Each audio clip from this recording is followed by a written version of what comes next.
Okay, we have a question here. We're winding down. So this woman is standing up.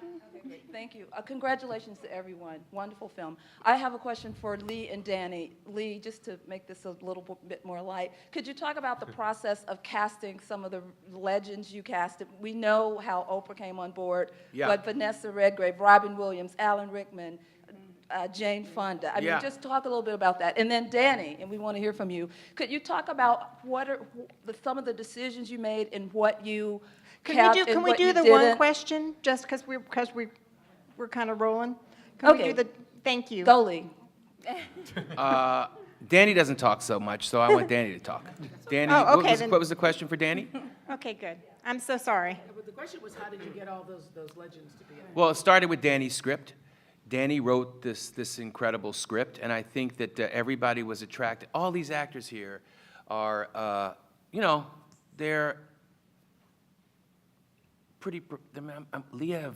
I mean, these are some very. I'm so honored to be working with these people up here, and I think it started with Danny's material.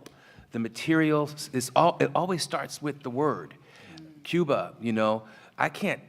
These people here they've read 1 million scripts, and so you know the truth when you see it. And they know I didn't have no money to pay them. We had a little tiny trailer and some M&Ms. So, it was, most of them lost money being here. And it was, I was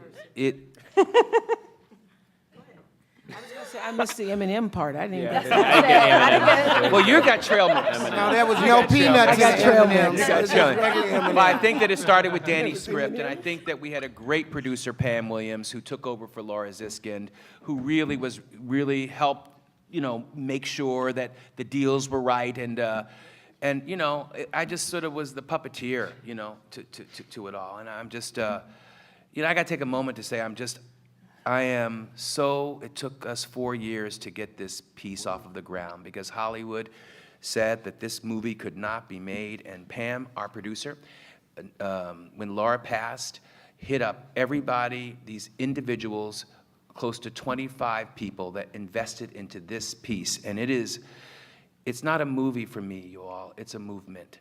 And I am forever grateful to her for that. One last question, and then everybody's seated, and this gentleman is going to ask the question. Tony Phillips from Random House Word and Film. My question's for Oprah. I'm going to spend some time with Danny after this in a little more intimate setting, and I was wondering if you could, if I could just lean on your background as a journalist for a second. If you were doing a life class with Danny, could you give me a rough sketch of how you would introduce him, and also what is his teachable moment? Danny Strong? I think his teachable moment for this movie is that he had the absolute privilege of not just being around and interviewing the Butler, but experiencing the energy of him in a way that none of us did. And so I think that what he was able to put into his script, the heart and soul of the Butler, which is not just his story, but a compilation of all the stories of all the men who were like him, would be the big teachable moment. I think the movie is the teachable moment. Thank you. Thank you. And this event was a teachable moment. And now everybody, we're going to have you stay seated because the actors and the director and the writer are going to walk off. So if you Teachable moment. Thank you so much.